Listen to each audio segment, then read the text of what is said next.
Hello students, I hope कि आप सब अपने अपने घर पे ठीक ठाक होंगे। आज हम पढ़ेंगे अष्टम कक्षायां द्वितीय पाठः बिलस्य वाणी न कदापि मे श्रुता, यानी कि गुफा की वाणी मैंने कभी भी नहीं सुनी। आइए देखते हैं ये पाठ कहाँ से लिया गया है, पाठ के बारे में जानते हैं। प्रस्तुत पाठ संस्कृत के प्रसिद्ध कथा ग्रंथ जिसका नाम है पंचतंत्रम। पंचतंत्रम ये जो पंचतंत्र है वो 5 अलग अलग विभाग में बांटा गया है। इसके तृतीय तंत्र काकोलुकियम, यानी कि काकोलुकियम इसका नाम है। पंचतंत्र का तृतीय तंत्र वहाँ से संकलित किया गया, यानी कि वहाँ से लिया गया है। पंचतंत्र के मूल लेखक विष्णु शर्मा है। इसके 5 खंड हैं जिन्हें तंत्र कहा गया है। इनमें गद्य पद्य रूप में कई सारी कथाएं दी गई है जिनके पात्र मुख्यतः पशु और पक्षी है। तो कथा की बात हुई, स्टोरी की बात हुई है, तो चलो हम भी एक स्टोरी सुनते हैं। सुनोगे ना आप सब स्टोरी? ओके ठीक है, चलो सुनते हैं। पहले के समय की बात है, एक जंगल था। जंगल में एक शेर सुबह से भटक रहा था, कोई शिकार नहीं मिल रहा था। शाम हुई, संध्या का समय हुआ। शेर ने गुफा देखी और सोचा, भाई इस गुफा में रात में कोई ना कोई तो आएगा ही। मैं एक काम करता हूँ, इस गुफा में छिप जाता हूँ। यहाँ पे जब कोई आएगा तो उसका मैं शिकार कर लूँगा और उसे खा जाऊँगा। शेर ने ऐसा सोचकर उस गुफा में शेर चला गया। थोड़ी देर बाद उस गुफा का मालिक जो गीदड़ था वो गीदड़ आया। बाहर से उसने देखा कि भाई अंदर तो ये शेर के पाँव के निशान हैं अंदर जाते हुए।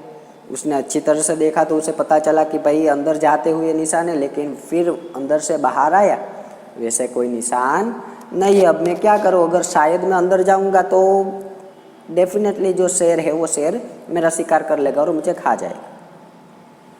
गीदड़ ने सोचा क्या करूँ।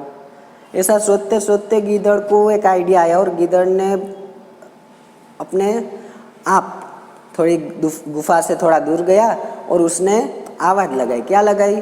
अरे ओ बिल यानी गुफा तुम्हें याद नहीं है? जाते समय मैंने तुम्हारे साथ समझौता किया था, तुम्हारे साथ बात की थी, तुम्हारे साथ मैंने बताया था कि भाई जब मैं आऊँ तब तुम मेरा स्वागत करोगे, क्यों नहीं कर रही?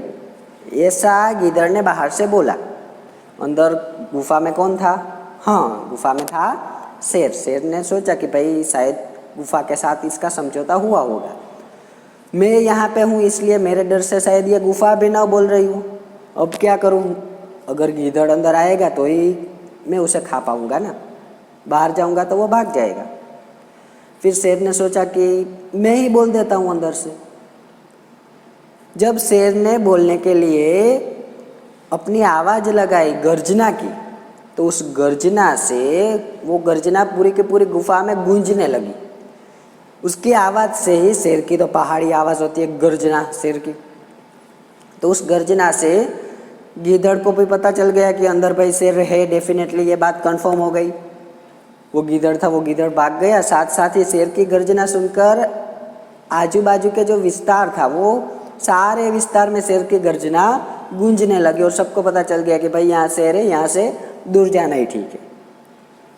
तो गीदड़, देखो बच्चों, कहने का मीनिंग क्या है कि ऐसी स्टोरी जिसमें पशु पक्षी को लेके हमें उद्देश्य दिया गया हो कि हमें ऐसा ऐसा करना चाहिए। देखो मुश्किल के समय गीदड़ को आइडिया आया कि भाई ऐसा ऐसा करेंगे तो ऐसा होगा।